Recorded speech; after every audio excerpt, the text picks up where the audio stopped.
Hi, I'm Amy, and I wrap babies. Let's see if we can cheer up this baby with a Poppins hip carry. I start with the wrap bunched up over my shoulder, and then I can reach behind me with my opposite arm, bringing the wrap across my back and under my opposite shoulder. The middle marker will end up about under my arm, maybe a little bit out in front of me. Then I can check to see this part of the wrap that's going over baby's back.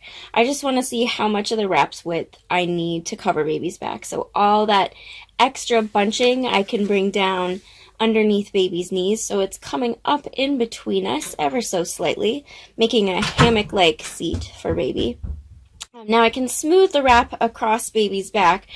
I'm also going to take out some of the slack of the wrap that's on my back. So I'm just going to tighten that over my shoulder and then pin the wrap in between my knees to hold on to that tension. Now I can tighten the wrap across baby's back, lifting baby's weight as I tighten, and I'll make that Poppins pass, bringing the wrap under and around that bit of wrap that's hanging over my shoulder, gathering it up at baby's knees and I'm bringing it over both of baby's knees, but you could bring the wrap under baby's knees if you'd like a little bit more support.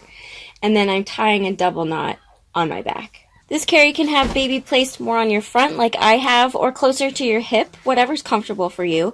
I'm using a base -2 size wrap, or a size 4 for me.